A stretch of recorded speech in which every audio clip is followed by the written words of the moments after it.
Ever wondered why the older you get, the harder love feels? Not quieter, not calmer, just heavier. You used to believe connection was simple. Two people meet, fall in love, build something real. Now it feels like everyone's pretending. The laughter sounds forced. The dates feel transactional. You're not crazy for noticing it. You're just finally seeing what's underneath the smiles. That woman flirting with the married guy at work, she's not chasing him. She's chasing proof she still matters. That single man with his life together, but no one beside him. He's not unlucky. He's too available in a world addicted to scarcity. After 30, the dating game doesn't reward goodness. It rewards mystery, timing, and pain tolerance. People say they want love, but what they really want is to feel wanted. It's not about relationships anymore. It's about validation disguised as intimacy. And here's the brutal part, this isn't new. It's ancient wiring dressed in modern clothes. The rules changed, but no one told you. So before you blame dating apps, feminism, or today's men and women, stay with me, because by the end of this, you'll see what's actually driving every swipe, every affair, every broken heart after 30. All right, let's begin. Something strange happens after 30. Nobody announces it. There's no memo, no warning. But one morning, you wake up and realize the rules have quietly changed. In your 20s, dating felt like exploration. You were collecting experiences, making mistakes, learning what you wanted. Every heartbreak still carried a little hope. Next time, you thought, I'll get it right. After 30, that hope starts to shrink. Every date feels heavier. Every silence after a text feels louder. You're not starting fresh anymore. You're starting again. And that word carries weight. Here's the truth most people can't handle.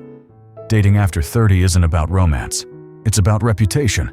It's not who do I want, but who already wants me, because attention has become currency, and people chase whoever seems expensive. For men, this is where confusion begins. You finally got your life together. You've got stability, discipline, maybe even a house. You think that makes you more attractive? But stability doesn't spark desire. Scarcity does. It's not the good guy women compete for. It's the one who seems slightly out of reach. That's why she flirts with the married man in your office. It's not about love. It's about validation. She wants to prove she can still win where the odds are against her. And for him, it's not about passion. It's about escape from routine, from predictability, from the dull ache of being needed but not wanted. Everyone's acting out of the same fear of invisibility. The man fears he no longer matters. The woman fears she's no longer desired. So they find each other in that moment of shared denial, mistaking adrenaline for affection. But here's the cruel twist: the single man over 30, the one who's available, loyal, consistent, is now invisible too. Why? Because predictability feels safe, and safe feels boring. He's not the empty restaurant because he lacks quality. He's empty because no one's brave enough to walk in first. And once that dynamic starts, it feeds itself. The good men stay single longer. The women chase the men who can't stay. The married ones get validation from both sides. Nobody wins. Everyone just trades pain for attention and calls it love. That's the real update nobody told you about. The new dating software isn't built on connection, it's built on competition. The question isn't, who do you love? It's who makes you feel valuable. And if you think you're playing for love while everyone else is playing for validation, you're not losing the game. You're playing the wrong one entirely. By the time a woman reaches 30, she's seen enough of modern dating to stop believing in magic. She's been the loyal girlfriend, the patient partner, the one who waits for the right man to grow up. Each chapter ends the same way: less belief, more armor. So she doesn't chase love stories anymore. She chases confirmation that she still matters. It's not romance she's after. It's recognition, not connection, but confirmation. When she flirts with a married man, it's not because she wants to destroy his home. It's because he represents something the single men don't proof of desirability. He's already been chosen, vetted, approved. If another woman found him worth keeping, that must mean he has value. And if she can get his attention, even for a moment, then maybe she still has hers. It's not that she wants him. She wants what being wanted by him says about her. That's the real addiction, feeling valuable in a world that keeps lowering her price. Social media made this worse. Every heart reaction, every DM, every like is a digital dopamine drip, but it fades fast. A married man's attention lasts longer. It feels earned because it's forbidden. She's not collecting affection. She's chasing validation that costs something.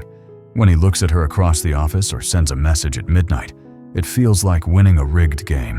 The danger makes it feel alive.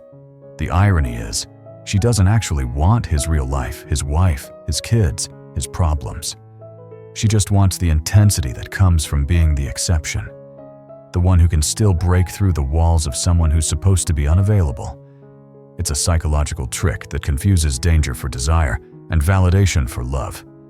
The rush of being chosen, even temporarily, feels more exciting than being cherished steadily. And this rewires her expectations. Healthy starts to feel boring.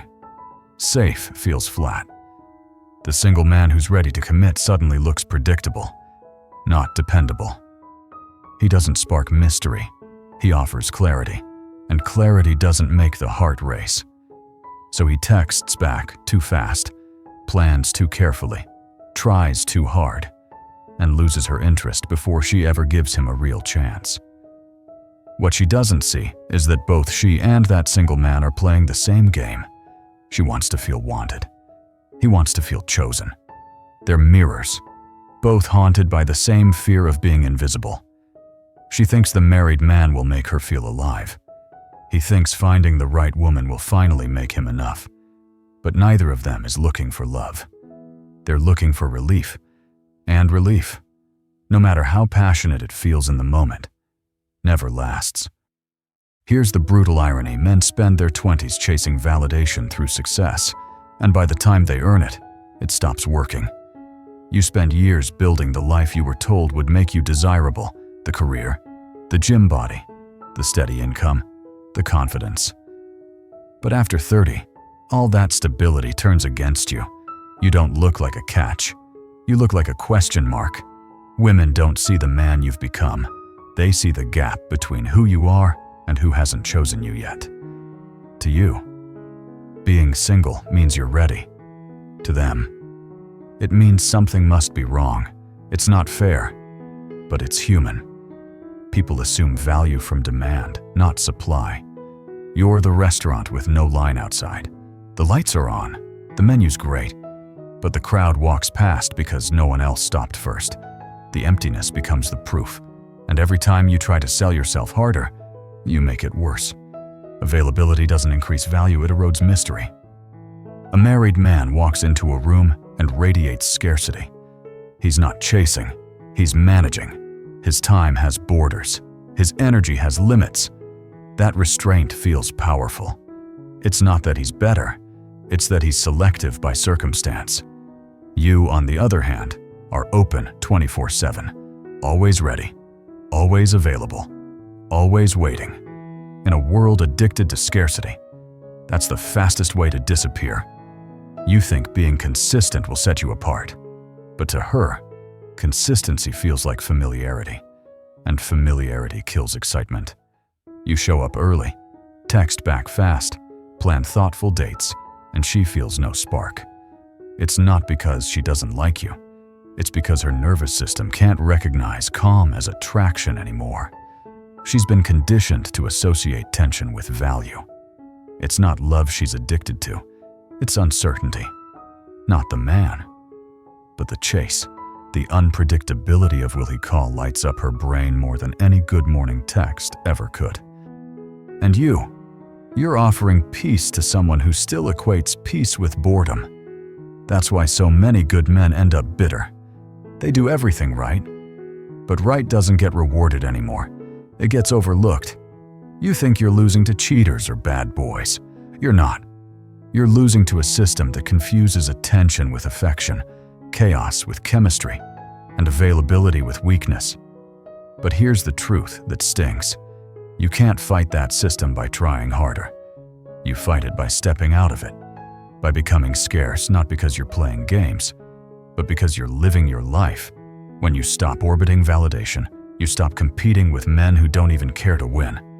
The moment you stop selling your worth, you stop being the empty restaurant. You become the place that doesn't need a line to prove it's worth entering. There's another reason women chase unavailable men, and most people never admit it. It's not just about validation, it's about exchange. Every relationship, whether we admit it or not, runs on a currency, and after 30, that currency changes. It's no longer time or beauty or even love. It's guilt. A married man moves differently because he carries guilt in his wallet. He knows he's breaking a promise. And guilt is the most expensive emotion in the world. That's why he spends freely. He buys the wine, the weekend trip, the silence. He's not just paying for her attention. He's paying to silence his own conscience. And that guilt feels luxurious. For her, it's not the gift, it's the cost. It tells her, you're worth the risk. It's not money she wants, it's meaning behind the money. The single man can split the bill with pride. The married man pays the full check out of shame. But shame wrapped in generosity looks a lot like desire. It's not romance, it's reimbursement. Not love, but leverage. The woman feels powerful in those moments because she holds something his wife doesn't, the ability to make him act against himself. That's intoxicating. That's control disguised as connection. And the more forbidden it feels, the deeper it hooks her. Unavailability becomes a drug. The dosage, unpredictability. The side effect, obsession. A message at 2 a.m. hits harder than one sent at 6 p.m. because it means he had to risk something to send it. Every secret meeting, every late-night drive becomes a small rebellion against his ordinary life and against hers.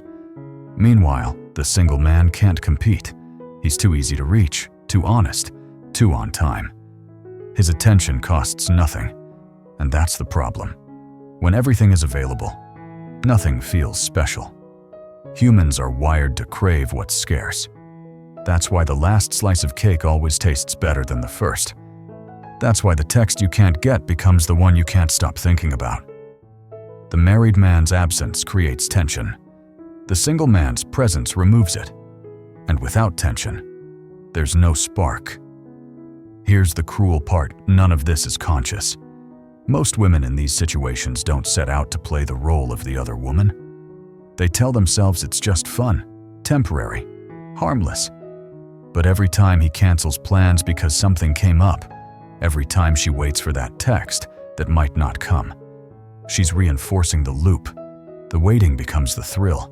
It's not the man she's addicted to, it's the anticipation. Not his love, but the maybe of it. And that maybe keeps her hooked far longer than any real relationship ever could.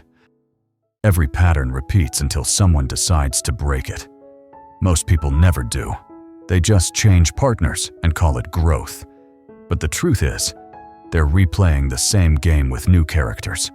A woman who falls for married men doesn't crave destruction. She craves control in a world that's made her feel powerless. A man who stays single too long doesn't lack options. He lacks belief that connection can exist without pain. And the married man, he's not chasing passion, he's escaping himself. Everyone's searching for something different, but they all end up in the same loop trying to fix a fear instead of facing it. Fear is the real matchmaker. Fear of missing out. Fear of wasting time. Fear of being invisible. Those fears build invisible walls around people. They call them standards, but really, they're survival mechanisms. And every wall we build to stay safe keeps us a little lonelier. That's how bitterness begins. The good man watches women chase unavailability and tells himself, nice guys finish last. The woman watches married men walk away and convinces herself, all men are the same. Both are wrong, but both are hurt. And hurt people love their conclusions. They don't heal them. They defend them. It's not disappointment that kills connection. It's the identity we build around it. We start seeing ourselves as victims of the dating system instead of participants in it. Once that happens, the cycle doesn't just repeat, it deepens. The single man grows colder, harder, more transactional. He dates like he's negotiating, not connecting. He's tired of losing, so he stops risking. The woman over 30 keeps looking for proof instead of peace. She gets addicted to the chase because chasing feels safer than standing still. And the married man learns to live double lives so he never has to choose. Each one thinks they're protecting themselves, but really, they're preserving the very pain they hate. The tragedy is that the bitterness starts to look like confidence. People mistake detachment for strength.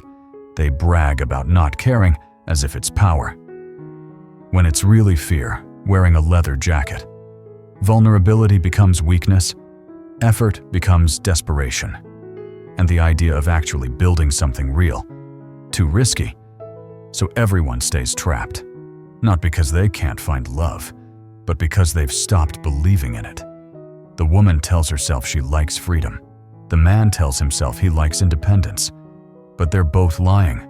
They don't want solitude, they want safety. And those two things aren't the same. That's why the same story keeps playing out. The same arguments, the same pain, the same quiet nights wondering why it always ends the same way. Because until someone admits they're not chasing love, they're avoiding fear. The loop keeps spinning.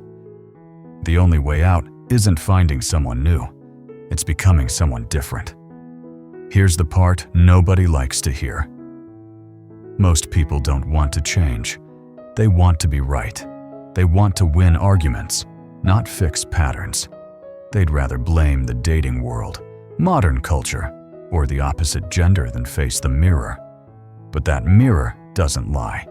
It reflects the same truth every time you attract what you haven't healed. Men over 30 keep complaining that women only chase unavailable men. Women over 30 keep saying men are weak or emotionally unavailable. Married men keep pretending their affairs are complicated instead of cowardly. It's the same conversation on repeat, with everyone defending their own version of pain. It's not society that's broken, it's self-awareness that's missing. It's not that good people can't find love, it's that broken people keep mistaking intensity for intimacy. The single man thinks he's losing because he's too kind. But it's not kindness that's killing attraction, it's neediness disguised as effort. He gives too much too soon because he's starving for validation. The woman thinks she's unlucky in love, but it's not luck, it's pattern recognition she refuses to accept. She keeps mistaking chaos for connection because peace feels unfamiliar. And the married man, he's not living a double life because he's passionate. He's doing it because he's terrified of starting over. He wants excitement without consequences. He wants to feel alive without earning it. That's not romance, that's cowardice wearing a suit. Everyone claims to be tired of games, yet nobody's ready to stop playing. Because ending the game means taking responsibility. It means saying, maybe I'm the problem. And that sentence feels heavier than any heartbreak. Real change doesn't start with dating differently. It starts with thinking differently. The moment you stop chasing what hurts you is the moment you realize how addicted you were to pain. Love after 30 isn't complicated, it's just honest. But honesty doesn't trend. It doesn't give you dopamine, it gives you discomfort. That's why most people will never press that metaphorical reset button. They'd rather keep looping in predictable misery than walk into unpredictable growth. The single man will keep proving his worth to people who don't care. The woman will keep mistaking attention for affection. The married man will keep justifying betrayal as freedom. And you know what's worse?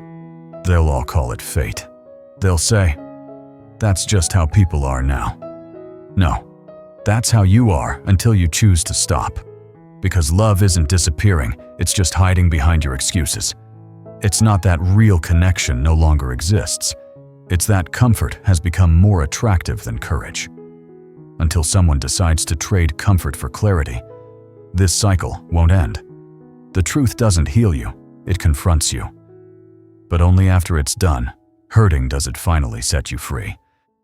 Change doesn't start with some magical person walking into your life.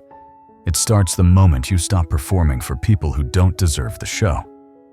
Everyone talks about wanting something real, but few people actually live in a way that could attract it. You can't find peace while chasing chaos. You can't find love while craving validation. And you can't build a future while repeating the past. The single man needs to stop proving his worth like it's on sale.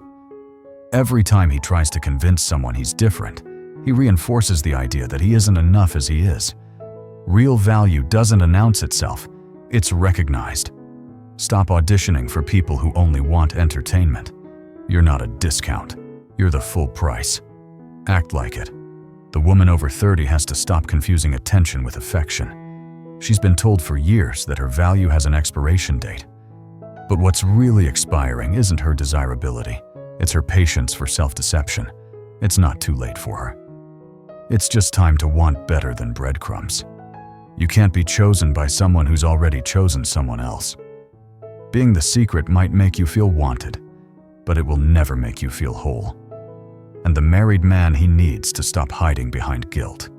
Guilt isn't growth, it's a symptom. You're not escaping your marriage.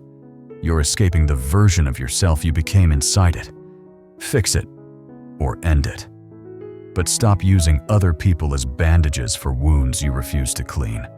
Everyone says they want honesty, but honesty without action is just noise.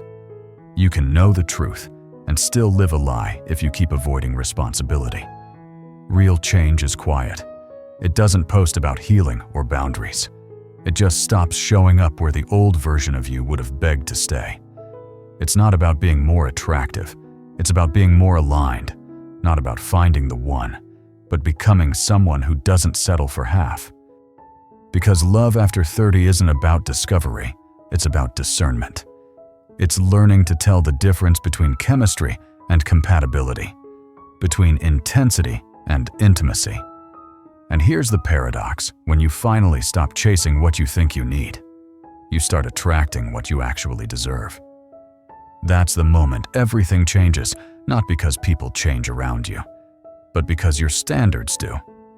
When you stop needing validation, you stop falling for people who only offer it. When you stop chasing excitement, peace starts to feel like passion again. And when you stop playing games, you realize the prize was never someone else.